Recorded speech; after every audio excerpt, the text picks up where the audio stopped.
ጀግናው የትግራይ ሰራዊት ባለፉት ወራት በራስ አሉላ አባነጋ በእናቶችና በነጋ ዘመቻ ባካሄዳቸው አውደ ውጊያዎች የፋሽስቱ ሰራዊት በአብዛኛው የትግራይ መሬት ጠራርጎ በማስወጣት ሸሽቶ ወደ አፋርና አማራ ክልል ቆቦ አካባቢ የመሸገውን የጠላት ሰራዊትን ደባቅ በመምታት አመርቂ ድሎችን ተጎናጽፏል። በቆቦና አካባቢው በተካሄደው ውጊያ የትግራይ ሰራዊት በህዝቡ እየተደገፈና ህዝባዊነቱን አንግቦ በርካታ የጠላት ሰራዊትን በመደምሰስ በርካቶችም ከነከባባድ የጦር መሳሪያዎች ማርኳል። ነሐሴ 16 2013 ዓ.ም በተካሄደው ውጊያ በቆቦ የነበረውን 13ኛ ክፍለ ጦር ሙሉ በሙሉ ሲደመስስና ሲበታትን በትግራይ ሰራዊት እጅ የገቡ ምርኮኞች እንደሚሉት የጦርነቱ ዓላማና ፍላጎት ሳይኖራቸው በመሪዎቻቸውና በፖለቲከኞቻቸው ተገፋፍተው እየተማገዱ እንዳለ ገልጸዋል። ከዛ ፊትም ወደ ስንመጣ ግዳጅ ተብለን የትኛው ትግራይ ክልል ነው ምን ሲባልም አልሰማንም። ግን ለሱ ተነሱ ተብለን ተነስተን መጣን። እንደዚህ በይፋ አልሰማንም ማለት ነው። ምንም ወረዳ ላይ ራሱ አሳስተው ነበር ያመጡት።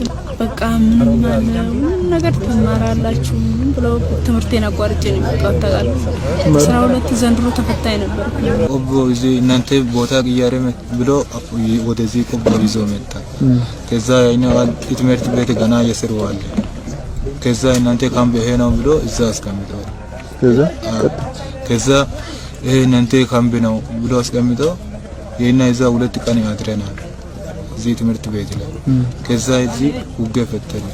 ምንድነው ያለ እና ጠይቄ በቃ አማራ ልዩ ኃይል ስለሆነ አማራና ትግራይ ድንበር ስለሆነ እነርሱ አማራ ልጆች ይዋጋን እናንተ ችግር የለም እናንተ እዛ ኢትዮጵያ ድንበር ጠባቂ ስለሆነ እናንተ ችግር የለም ብሎ የና እዛ አስቀምጠው ከዛ በቃ እንትና ውጊያ ጀመረ።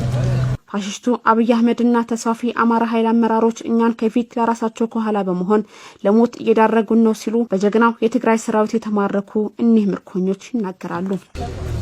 እና ወደዚህ እዚህ በቃ ቆቦ ያለ ወደዚህ እናንተ በዚህ መንገድ ላይ አሳልፈው ብሎ ወደዚህ ይዞ መጣ። ከዛ እነርሱ የና ጥሎ ሄደ። ከዛ እነርሱ መጥቶ እጅ ሰጡ። አንድም የለም እንጂ እና እዛ ጫካ ጥሎ እነርሱ ወደዚህ ተወጡ። እሱም በፓትሮል ሄዷል። በመንጋ ጎርፍ የማይመታው አባይ ፀሐዬ የሚል ስያሜ የተሰጠው ግዙፉ የጦር ቀጠና ላይ የበላይነት በመያዝ እየመራ የነበረው ታጋይ ሽሙ የተሾመና የጀግናው ትግራይ ሰራዊት አባል የሆነው ብርሃነ ጸጋይ በቆቦ የሚገኘው 13ኛ ክፍለ ጦርን ሙሉ በሙሉ መደምሰሳቸውና በሺዎች የሚቆጠሩ የጦር መሳሪያዎችን እንደማረኩ ይናገራሉ። ለተረቡን አባይ ፀሐዬ ክፍለ ጦር ይባላል። ነሐሴ 16 2013 ዓ.ም በተካሄደው ውጊያ የመጣው ኃይል እኛ ክፍለ ጦሮቹ ሊያሳቅቅና ሊያስጨንቅ አስቦ 3 ክፍለ ጦር አንድ መካናይዝድ ነበር ያመጣው። ነገር ግን ጀግናው የትግራይ ሰራዊት በሲማኖፍ እና በክላሽ ብቻ ይህ ሁሉ የምታዩት የጦር መሳሪያዎች፣ መኪኖች፣ ሬዲዮዎች፣ ዲሽቃና ቢኤም ሮኬት በጀግናው የትግራይ ሰራዊት የተማረኩ ናቸው። አባይ ፀሐዬ ክፍለ ጦር ይባላል።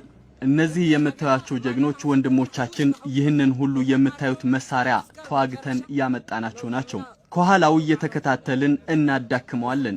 የሚዋጋንን ኃይል እስካለበት ድረስ በመሄድ እንታገላለን። የትግራይ ሰራዊት ለተማረኩ ለፋሽስቱ ሰራዊት አባላት በስመ ማጥፋት ዘመቻው እንደሚባለው ሳይሆን ስነ ምግባርና ማስተዋልን በመላበስ ምርኮኞቹን በእንክብካቤ የያዛቸው እንዳለ በመግለጽ የትግራይን ገናናነትን እየቀበሩ እነሱ ከላይ እንዲቀመጡ አንፈቅድላቸውም ያሉ ሲሆን በድሉም ደስተኛ መሆናቸው የትግራይ ሰራዊት አባላት ተናግረዋል።